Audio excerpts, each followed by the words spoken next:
Bonjour tout le monde, merci de prendre part au matin d'Éric. Et oui, on est mercredi aujourd'hui et je vais tenter de répondre à cette question. De quelle manière les hommes cachent-ils leur douleur?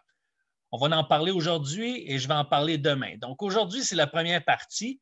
Hier, on a répondu à la question, doit-on dire toute la vérité à notre partenaire? Ce qu'il faut comprendre, c'est que souvent, lorsqu'on parle de vérité, on peut rester attaché tout simplement à la dimension rationnelle de la vérité. Ah, mon raisonnement se tient debout, donc ça doit être vrai. Mais il faut comprendre qu'il y a aussi une vérité qui est émotionnelle. Est-ce que je suis en contact avec mes véritables émotions maintenant? Est-ce que ça veut dire que je dois donner libre cours à toutes mes émotions?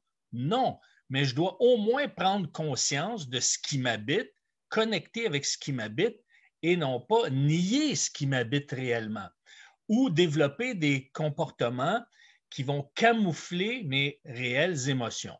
Vous allez me dire oui, mais ce n'est pas toujours approprié d'exprimer, même si elles sont vraies, nos émotions dans un contexte particulier. Je suis d'accord. Je suis d'accord que de la même manière qu'on ne va pas dire si, par exemple, une personne n'est pas, selon nos critères, n'est pas jolie. Est-ce qu'on va lui dire, je te trouve très laide aujourd'hui? On ne dira pas ça. Il y a une question de bienséance. Ce n'est pas approprié. On peut blesser la personne. Donc, il y a des vérités qui ne sont pas appelées à être exprimées et des fois, il y a une façon de dire les choses. C'est ce qu'on appelle la diplomatie pour pouvoir passer un message qui est vrai. Ça, j'en conviens. Et c'est la même chose avec les émotions. Mais là, où est-ce qu'il y a un problème? C'est lorsque on nie nos émotions, même si on les refoule, même si on cherche à ne pas les communiquer pour faire sentir mal les autres, par exemple, mais si on les cache ou si, par exemple, on agit d'une manière différente parce qu'on veut fuir la présence de nos émotions ou on n'accepte pas qu'on vit cette émotion-là, c'est là qu'il peut y avoir un décalage. Et je vais vous donner quelques pistes pour essayer de voir est-ce que je suis en mode camouflage lorsque je réagis de cette façon-là. Maintenant, juste une petite mise au point. Je vais donner des exemples, mais ce ne sont pas des exemples qui vont être exprimés de manière exhaustive. Donc, ce sont quelques pistes. Il se peut que vous vous trouviez, par exemple, vous vous associez avec le point que je vais communiquer, mais peut-être que l'exemple ne s'associe pas à vous, à votre réalité. C'est possible. Ça va vous demander d'aller creuser, d'essayer de connecter, parce que dans le temps qu'on se donne, je vais donner seulement quelques pistes et ça ne sera pas une liste exhaustive. Donc, il se peut aussi que vous ayez besoin d'accompagnement pour vous libérer de ce qui vous amène à vous camoufler.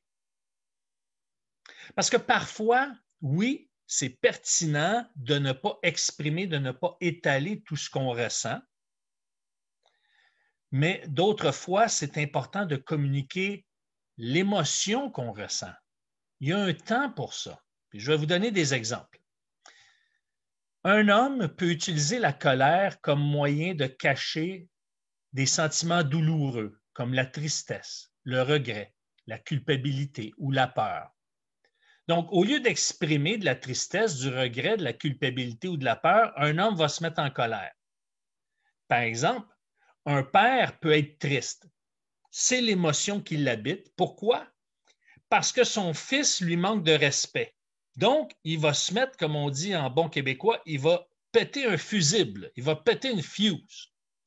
Alors, au lieu de lui manifester que ça vous attriste, vous allez manifester de la colère parce qu'il y a un manque de respect. C'est quelque chose qui ne passe pas. Ça ne fait pas partie de vos valeurs. Ça ne fait pas partie de l'éducation que vous avez reçue et que vous lui avez communiquée. Alors, au lieu de lui manifester que vous êtes triste, vous allez utiliser la colère. C'est ça un camouflage. Maintenant, en quoi c'est mal manifester que vous êtes triste, qu'il vous manque de colère? Pourquoi? Qu'il vous manque de respect, pardon. Pourquoi vous utilisez la colère à ce moment-là plutôt que la tristesse? Est-ce que c'est parce qu'étant plus jeune, vous avez été trahi, rejeté, abandonné, humilié ou traité injustement pour avoir exprimé votre tristesse dans certaines circonstances. C'est ça qu'il faut aller voir. Qu'est-ce qui vous a amené à développer ce réflexe? Pour dire, un instant, je dois trouver une guérison à ce moment-là, pardonner peut-être même des gens pour que le pardon soit libéré et à ce moment-là, que vous puissiez librement communiquer l'émotion que vous vivez et que vous voulez communiquer. Comme je vous dis, ce n'est pas toujours approprié de communiquer l'émotion qui nous habite, mais lorsque ce l'est, ben, on aurait intérêt à le communiquer lorsque c'est approprié. Par exemple, vous regrettez d'être en retard et vous êtes en colère parce qu'il y a eu un bouchon de circulation. Alors, plutôt que vous regrettez d'avoir manqué le début de la rencontre, vous regrettez d'avoir, par exemple, pas pu saluer tout le monde parce que l'activité a commencé, etc., eh bien, vous vous mettez en colère à cause du bouchon de circulation. Donc, à ce moment-là, c'est une façon de camoufler votre regret. C'est comme un mécanisme de défense. Par exemple, est-ce que vous cachez, la question que je vous poserais, c'est est-ce que vous cachez votre regret par la colère parce que vous avez peur qu'on abuse de votre vulnérabilité? Voyez-vous, c'est une piste. Ce n'est pas la seule piste. Il y a peut-être d'autres pistes qui vous amènent à camoufler votre regret par la colère, mais je vous lance une piste comme ça. Et si vous dites non, ce n'est pas à cause de ça, mais c'est une autre chose, parfait, vous avez mis le doigt dessus. Et ça, c'est important. Vous vous sentez coupable, par exemple, d'avoir oublié votre anniversaire de mariage. Vous avez oublié de souhaiter à votre épouse un bon anniversaire et lui faire une petite surprise ou lui manifester que vous l'appréciez, vous êtes heureux que vous soyez marié depuis X nombre d'années. Et là, vous vous mettez en colère parce que votre conjointe est déçue. Alors qu'en vérité, vous vous sentez coupable. Est-ce que c'est parce que vous n'acceptez pas d'être imparfait? Est-ce que vous voulez soulager votre douleur? Est-ce que la colère vous amène à un soulagement?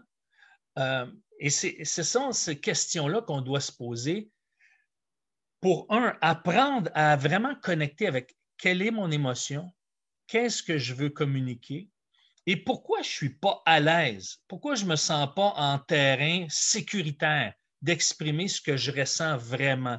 Ce sont de bonnes questions à se poser. Une autre mise en situation, votre fille n'entre pas couchée. Elle arrive, par exemple, à 10 heures le matin. Elle n'est pas rentrée de la nuit. Et là, vous avez eu peur. Toute la nuit, vous étiez inquiet. Vous avez eu peur qu'il lui est arrivé quelque chose. Et là, vous manifestez de la colère quand elle rentre. Eh bien, est-ce que c'est parce que vous voulez qu'elle ait peur de votre réaction pour qu'elle ne revienne plus justement à la maison à ces heures-là?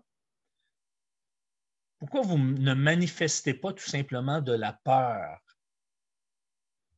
Alors, ça, c'est important de mettre le doigt dessus, de mettre le doigt sur quelle est ma réelle émotion. Quelle est l'émotion, mon émotion qui m'habite présentement?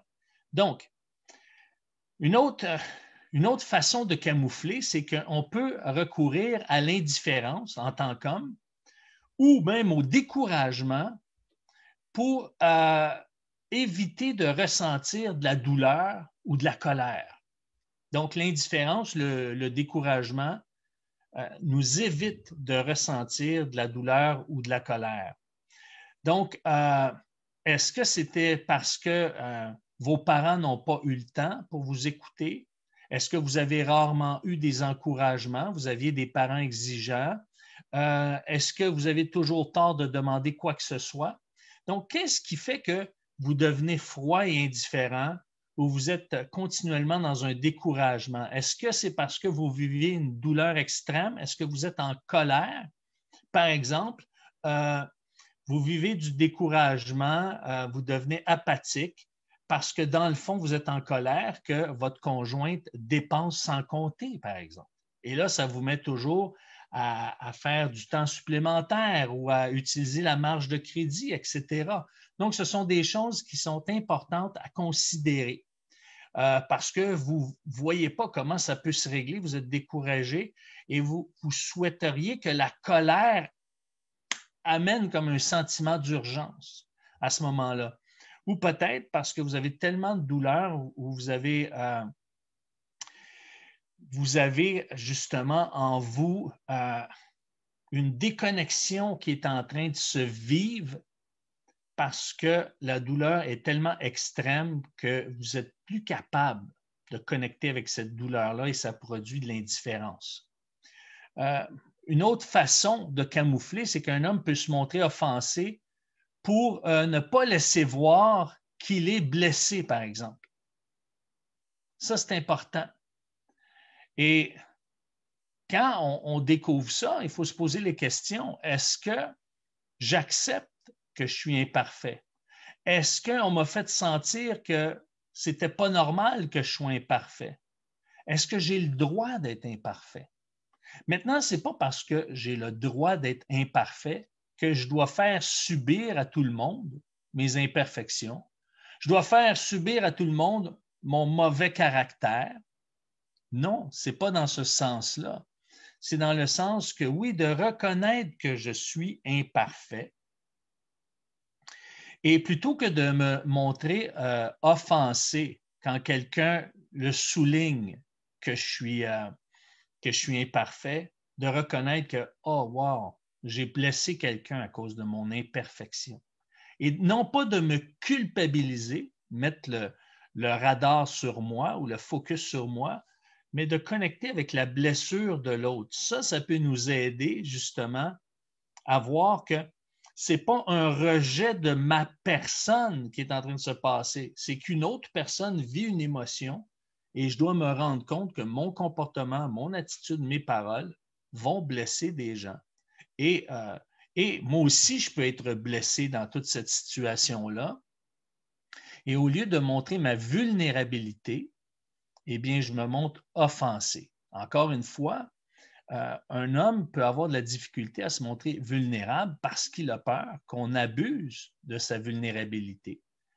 Mais moi, je pourrais vous dire une chose.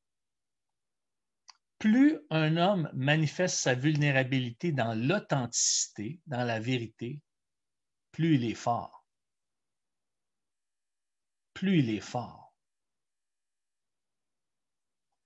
Parce que quand on est vulnérable dans l'authenticité, on ne se fait pas manipuler.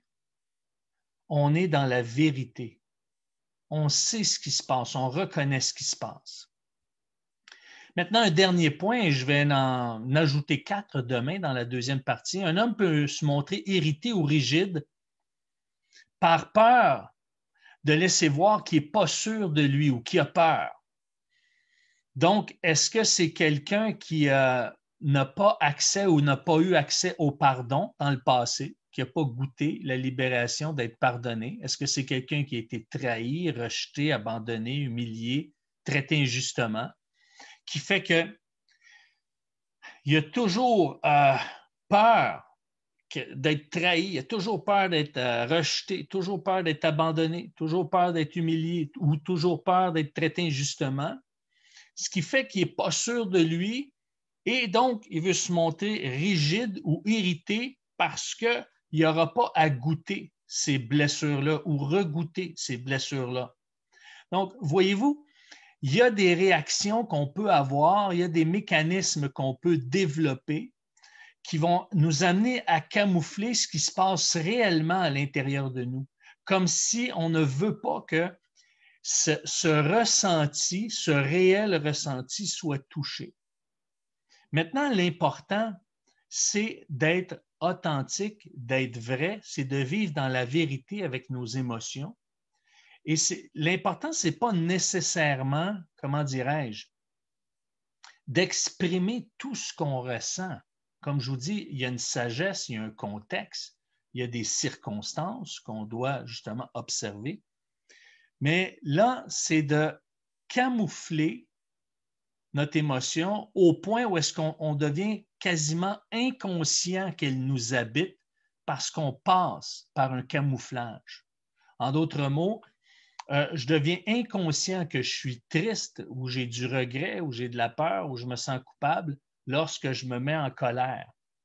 Alors, c'est comme si je suis déconnecté avec la réalité et je passe dans un autre mode et j'ai tellement pris cette habitude que je deviens inconscient de ce qui m'habite réellement. Et le problème avec ça, c'est que ça nous amène à être de plus en plus déconnectés avec nos émotions, nos réelles émotions, et déconnectés avec le ressenti des autres.